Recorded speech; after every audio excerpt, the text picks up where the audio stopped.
लेकिन हार पहनने की आदत नहीं है।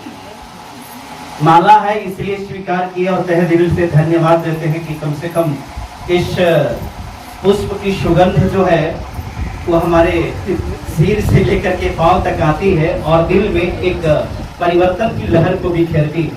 हम शुक्रगुजार हैं आज के इस कार्यक्रम के आगाज करने वाले यहाँ के आयोजक मंडली का, और साथ ही साथ धन्यवाद के पात्र हैं यहाँ के जितने भी दुआ हैं वो सब, और यहाँ पर इस महफिल में बैठे हुए हमारी माताएं बहनें, नैनहाल छोटे छोटे बच्चे, समतामूलक समाज पार्टी के राष्ट्रीय अध्यक्ष हमारे माननीय मनोज कुमार भारती जी, हमारे रेजिमेंट के बिहार प्रदेश के विराट जी और उनकी पूरी टीम, और साथ ही साथ वे तमाम नौजवान जिनको हम तो जानते नहीं हैं फिर भी आपके सामने हम सर मस्तक करके कि आप सभी को जय भीम जय संविधान कहते हैं।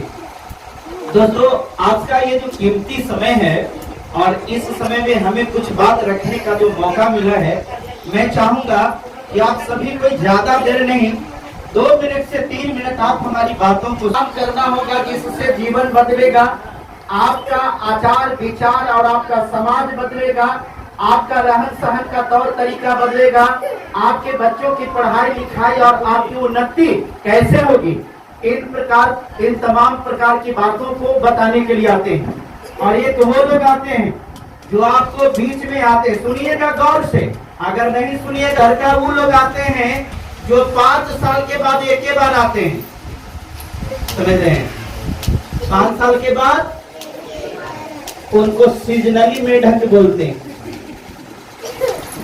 समझ में आ रहा है? कौन आते हैं बतावे की जरूरत नहीं, वो आते हैं आपको टोपी पहनाने के लिए। टोपी समझते हैं? कौन वाला टोपी? वो टोपी पहनाने के लिए आते हैं कि जो टोपी को पहना देने के बाद आपका आंखें बंद हो जाता है और वो आकर के कह देंगे कि हम ही आपके भविष्य के निर्माता हैं, हम ही आपके जीवन दाता हैं, हम ही आपके भाग्य विधाता हैं, आपके कर्म को लिखने वाले हम ही हैं, बस हमारा आज वोट दे दो, कल तो घर में जो 10 साल के बेटा होगा वो नौकरी पक्का दे दो। बात समझ रहे हैं? वो लोग आते हैं, लेकिन जैसे ही वोट वो उनको कर देते हैं, वो जीत करके जाते हैं, तो एक आदमी धोखा से हो जाता है, माला उला पहनने के लिए आपके बीच आ जाते हैं और कह देते हैं कि आपने हमको जिता दिया है ना, हम आपको बड़ी बधाई देते हैं, धन्यवाद देते हैं, हर लोग मिठाई खिला देते हैं। और मालूम है मिठाई रोज नहीं खाया जाता है, इसलिए एक बार मिठाई खिला करके चले जाते हैं और फिर 5 साल तक आपके दुख में आपके सुख में कोई भागीदारी होता है कि नहीं होता है? होता है? नहीं होता है। आज की परिदृश्य में मैं मीडिया वाला हूँ, मीडिया वाले समझते हैं एकरा में कौन लिखा हुआ है? पढ़े लिखे लोग बताइए क्या क्या लिखा हुआ है? TNBR, एक पूरा नाम है ट्रू न्यूज बिहार, लेकिन एकरा यूट्यूब में जा करके खाली 4 अक्षर टाइप करिएगा तो एकरा में सब खबर चलता है। हमार काम क्या होता है कि जो वोट मांग करके आप 5 साल तक गायब रहते हैं और आपके ऊपर शोषण होता है, जुल्म होता है, अत्याचार होता है, आपके साथ में आता है और वो दबंग लोग दबंगई करता है, मारता है, पीटता है, गाली गलौज करता है, घर में से खींच करके मारता है और मार करके चला जाता है। आप थाने में जाते हैं और थाना में जाने के बाद वो जो बैठा हुआ हरामखोर है, ठीक है, हरामखोर समझते हैं, जो हराम के खाता है, मिलता तो सरकार का है लेकिन फिर भी हराम के खाता है, वो हरामखोर है। जिसके पास जाते हैं तो कहेगा कि 10,000 दो, 20,000 दो, पैसा लेकर के FIR करने के बावजूद भी आपको न्याय देने का काम नहीं करता है। हम ओकरे इलाज करते हैं माइक से, समझ में आया? हम उसका इलाज करते इस माइक से और पूछते हैं कि आखिर इसके साथ मारपीट हुआ, शोषण जुल्म अत्याचार हुआ, तो तू ये बताओ कि इनको FIR करके न्याय क्यों नहीं दिया? बात समझ रहे हैं? नहीं समझे? अगर कोई आदमी वृद्ध महिला है जो 60 साल हो गया है ना, और उनका इंदिरा, उनका जो वृद्धा पेंशन नहीं बन रहा है, वृद्धा पेंशन बनाने के लिए मांग रहा है कि 1000 रुपया दो, 2000 रुपया दो, नहीं बना। किसी का किरासन नहीं बना, किसी का वृद्धा पेंशन नहीं बना, किसी का इंदिरा आवास नहीं बना। आखिर क्यों नहीं बना? हम ये हिसाब मांगते हैं। आज हमारे बीच में हम मांगने वाले तो थे ही नहीं, हम तो देने वाले थे। हम कौन वाले थे? देने वाले थे। आज हमारे बीच में जो हमारी स्थितियां बनी है, हम कहाँ थे, कहाँ पहुंच गए। अभी हमारे बड़े भैया हैं, चर्चा करेंगे चमार रेजिमेंट के बारे में। चमार रेजिमेंट के नाम सुनने के बाद बहुत सारे लोगों के दिल में दहशत फैल जाता है कि बाप, चमार रेजिमेंट, वो चमार रेजिमेंट जो 500, मात्र 500 चमारों ने 28,000 पेशवाओं को धड़ाधड़ कुटी कटवा मशीन देखे हैं? नहीं देखे? नहीं देखे हैं तो देख लीजिएगा। पोखरा में दो तरफ ब्लेड लगता है, एक को नहीं, दो को लगता है। एक वाला के तो स्पीड उतना होता है, और दोनों लग जाता है तो कितना स्पीड में काटता है? जितना स्पीड में काटता है उतने स्पीड में, है ना। भीमा कोरेगांव है जहाँ युद्ध हुआ था, तब पेशवाओं को इसे ही काटा था। और वही चमार के वंशज हमनी हैं, जो आज क्या करते हैं, जब कोई आता है द्वारी पर, अरे फलाना, तब फुटुक से लगने खिड़की है, घर में ढुक जाते हैं। भूल जाते हैं कि आप उस बहादुर, आप उस वीर खानदान के लोग हैं जो डरते नहीं, जो डरते नहीं हैं। आप डरने वाले नहीं, आप डराने वाले हैं, और आप लड़ने वाले हैं। क्या है ये आपको लोग इतना बुज़दिल बना दिया। आज आपने देखा खुसरूपुर के बगल में है ना गाँव, सुने हैं घटना वहाँ के महिला के साथ कुछ दबंग लोगों ने, सुनो बहन जी, तो लोगों ने क्या किया, 1500 रुपया ली थी शुद्ध पर, पैसा चुकाने के बावजूद भी दबंगई दिखाया। उसके पति को झूठो मूठो कहा कि मैं अपने घर में कैद कर रखा हूँ, चलो अपने पति को बचा दो, नहीं तो उसको मार देंगे। वो जाती है और उस महिला को नंगा करके और उसके साथ मारपीट करता है, उसके जांघों पर मारता है, सब कुछ कर देता है। तो अपना बेटा को कहता है कि इसके मुंह पर पेशाब कर, और इस प्रकार से उस महिला को जलील करके मारा है। क्या आप बताओ तो, आपको दर्द नहीं होता इस बात का? तकलीफ नहीं होता है? अपने दिल पर हाथ रख करके सोचो कि अगर तेरे घर की महिला होती तो आप क्या करती? क्या करती? छोड़ देती? बदला लेने का दो ही तरीका होता है, या तो वोट से और नहीं तो चोट से। चाहे तो चोट से, नहीं तो वोट से। चोट देने की अगर ताकत नहीं है, क्योंकि चोट देने के लिए इसमें ताकत की जरूरत होती है ना। चोट देने के लिए इसमें ताकत की जरूरत होती है, लेकिन वोट देने के लिए इसमें ताकत की जरूरत नहीं, इसमें ताकत की जरूरत होती है। अर्थात माइंड को कंसंट्रेट करना पड़ता है कि हमारा हितैषी कौन है, हम किसको वोट करेंगे, हमारा वास्तव में मसीहा कौन है, हमारे बीच में रखवाला करने के लिए कौन आने वाला है, वो कौन शख्स है जो हमारे हर वक्त में आकर के हमारे साथ खड़ा होने वाला है। दिमाग को बदल करके हमें वोट वैसे लोगों को देना चाहिए। लेकिन दुख की बात है, जिस बाबा साहब ने हमें वोट निःशुल्क दिया कि लोग फ्री में वोट दे रहे हैं, मेरे वोट से तुम अपने किस्मत की लकीर को खींच लेना, मेरे वोट के द्वारा तुम अपने लोगों को उस प्रधानमंत्री के कुर्सी पर बैठा देना, इस मुख्यमंत्री के कुर्सी पर बैठा देना जो तेरी रखवाली करेगा। लेकिन दुख की बात है कि चंद पैसों के लेकर के अपने वोट को बेच करके और जिंदगी भर वही गुलामी में हम पड़े रहे। तकलीफ होती इस पर। इसलिए अभी मैं किसी पार्टी की बात करने के लिए नहीं आया हूँ, लेकिन एक बात जरूर करने के लिए आया हूँ कि अगर न्याय की बात है तो बिहार में दलितों की पार्टी बहुत सारी है। सब कहता है कि हम दलित की पार्टी है। जीतन राम मांझियों के बीच में जाएंगे, कहेंगे कि हम दलित के पार्टी हैं, लेकिन दलित के पार्टी कोई नहीं। कोई कहेंगे कि हम चमार के पार्टी है, कोई कहेगा हम दुसाध की पार्टी है, कोई कहेगा हम पासी के पार्टी है, कोई कहेगा मुसहर के पार्टी है, लेकिन कोई नहीं कहेगा कि हम अनुसूचित जाति के पार्टी है। कोई नहीं कहेगा कि हाँ हम एससी कैटेगरी के पार्टी हैं, ये कहने वाला कोई नहीं। अगर ये सब चाहे, ये जितना के नाम लिए पार्टी चलाने वाले लोग, तो आपके ऊपर कोई आंख ऐसे उठा करके देख ले तो चाहेगा ना तो उसकी दोनों आंख को फोड़ सकता है, इतना दम रखता है। लेकिन उसकी रहमो करम पर आपके साथ में आपको अपमान होना पड़ता है। आपकी जो बेइज्जती होती है उसमें उसका पूरा पूरा हिस्सा होता है। इसलिए मैं एक बात जरूर कहूंगा, अपने समाज में वैसे लोग जो आपके दुख में और आपके सुख में आपके हाल चाल पूछने के लिए आते हैं, उसके सिर पर हाथ रख करके आशीष दे देना और कहना कि बेटा अब बिहार के मुख्यमंत्री तू ही बनो और बिहार के भाग्य को और हम जो गरीब लोग हैं उसके किस्मत को बनाने का काम तू ही करो। सही है कि गलत है? बड़ा धीरे बोल रहे हैं, और कस के थोड़ा बोलिए।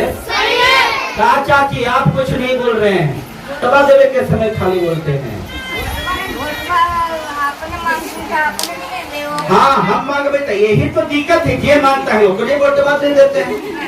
ढेर तो इससे कहते हैं वोट मांगे वाला 5 गो आते हैं तो कहते कि आए बेटा केकरा नाराज करिए तो रोते तो सबे के वोट दे दे। इनको पता नहीं वोटवा एक को के देवल जाता है ना बात। अरे मांगने वाला 100 को आएगा लेकिन वोटवा के को के पड़ेगा। हाँ बाकी सब के तो छुटवे पड़ेगा, है ना। इसलिए अभी हमारे बीच में शुरुआत हो रही है 2024 लोकसभा चुनाव से, ठीक है। ये जो चुनाव होगा एकरा में देश के प्रधानमंत्री चुनने का चुनाव होगा 2024 में, और 2025 में बिहार के मुख्यमंत्री बनाने का चुनाव होगा, समझ रहे हैं। और 2025 में क्योंकि मैं ये माइक उठा करके अब पूरे बिहार में घूम घूम करके और सबसे पूछ रहा हूँ, इस बार बिहार के मुख्यमंत्री कौन होगा, बिहार के मुख्यमंत्री कौन होगा। मैं सब जगह और सब जाति की बात तो न करूंगा, लेकिन ईमानदारी से एक बात करूंगा कि जहाँ पर चमारों की बस्ती है उस बस्ती में मैं जाता हूँ और पूछता हूँ कि बिहार का सीएम कैसा हो, पूछता हूँ बिहार का सीएम कैसा हो, तो बोलता है कि मनोज कुमार जैसा हो, मनोज भारती जैसा हो। जब मैं पूछता हूँ भाई साहब आपने देखा मनवादी सरकार, आपने देखा समाजवादी सरकार, आपने देखा ये बहुत सारीवादी सरकार, लेकिन अब की बार कैसी सरकार, तो बताते हैं कि अब की बार अम्बेडकरवादी सरकार, अब की बार अम्बेडकरवादी सरकार, अब की बार अम्बेडकरवादी सरकार। और इस अम्बेडकरवादी सरकार को बनाने के लिए अगर कोई अभियान चला रहा है, अगर कोई इस दिशा में काम कर रहा है, तो दिखाने के लिए तो सबका पोस्टर में बाबा साहब दिखते, दिखाने के लिए तो सबको बोलते हैं जय भीम जय भीम, लेकिन पूछो कि जय भीम क्यों, तो पता नहीं। जय भीम परिवर्तन है, जय भीम एक नारा है परिवर्तन का, जय भीम एक क्रांति है, जय भीम एक लोकतंत्र की स्थापना का नारा है, जय भीम संविधान बचाने का संकल्प है। और इस लड़ाई को लड़ने के लिए मैं इस बात को खुले मंच से कहने में तनिक भी गुरेज महसूस नहीं करता हूं कि अभी तक मैं जो देख रहा हूं, जहां कहीं भी हम पहुंचते हैं मनोज कुमार भारती जी जरूर मिल जाते हैं, ठीक है। अब पता नहीं लोग इसलिए भी कहते हैं कि अच्छा ऐसा क्यों है कि आप जहां जाते हैं तो मनोज कुमार भारती जी मिल जाते हैं। हम बोले तो हमारी गलती नहीं है, सुनिएगा गौर से, सुनिएगा गौर से। लोग मुझसे पूछते हैं कि अच्छा हम जहां भी जाते हैं तो देखते हैं कि मनोज कुमार भारती रहते हैं, वहां आप भी पहुंच जाते हैं। हमारा जवाब यही होता है, मनोज कुमार भारती जी वहां पहुंचते हैं जहां कोई नहीं पहुंचता है, मनोज कुमार भारती जी वहां पहुंचते हैं जहां कोई, अर्थात उन चमारों की बस्ती में, उन दलितों की बस्ती में, उन नीच जात जिसको कहते हैं उनकी बस्ती में उसके आंसू को पोंछने के लिए पहुंचते, जहां पर सब कोई नहीं पहुंचता है। तब उनका उद्देश्य जो है वही उद्देश्य मेरा है, इसलिए दोनों एक जगह पर पहुंच जाते हैं। बात समझ में आई? नहीं समझे? इसलिए एक चीज होता है, जब जरूरत पड़े कि भाई आपको चलना है धरना देने के लिए, क्योंकि धरना प्रदर्शन सड़क पर उतरना ये आपकी हक की लड़ाई है।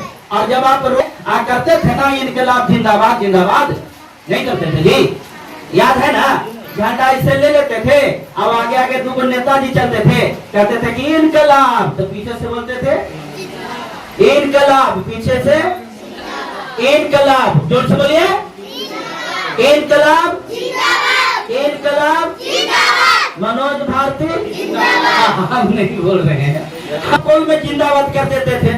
कहने का मतलब अगर मनोज भारती जिंदाबाद ठीक है तो ठीक है, लेकिन आपको सोच करके बोलना होता था। लेकिन यहाँ से सिखाया जाता था क्या कि बोलना है क्या थी, इनकलाब जिंदाबाद। हम बोलेंगे कि इनकलाब, तो आप बोलना कि जिंदाबाद। हम बोलने कि फलना बाबू, तो कहना कि जिंदाबाद। चाहे तो फलना बाबू अलग बात है कि हमारे माँ बहन की इज्जत के साथ बलात्कार करे, लेकिन सिखाया जाता था कि बोलना कि फलना बाबू जिंदाबाद। इसलिए अब फलना बाबू जिंदाबाद नहीं, फलना बाबू जिंदाबाद, अब मनोज बाबू जिंदाबाद होने वाला है बिहार में।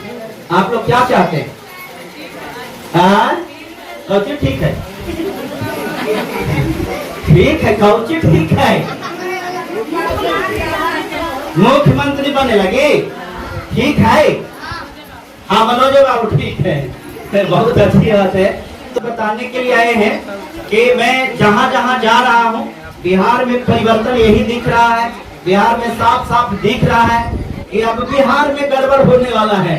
गड़बड़ के मतलब बिहार में वो लोग जो हम लोगों को शोषण कर रहा था ना, तो अगर खटिया के जो पौआ है ना वो अब लप गया है, अर्थात टूटने की तैयारी हो रही है। इसलिए अपना अपना खटिया तैयारी सबको कर लीजिए ताकि आराम से रह पाएंगे, है ना? बात सही है ना? और रह गई हमारे दिलीप भैया जो ये चमार रेजिमेंट की मांग कर रहे हैं। चमार रेजिमेंट अगर आपका हो जाएगा ना, तो चमार रेजिमेंट के मतलब हो जाता है कि आपका घर सुरक्षित हो जाएगा, एक प्रकार से आप प्रोटेक्टेड हो जाएंगे। जैसे घर, मान लेते हैं कि ये घर है और इसके चारों तरफ पुलिस ऐसे राइफल बंदूक लेकर के और ऐसे खड़ा है, तो यहाँ पर हम लोग सुरक्षित हो जाएंगे कि नहीं? तो उसी प्रकार से अगर चमार रेजिमेंट हो जाता है तो चमार रेजिमेंट एक फौज, एक सेना है, ठीक है।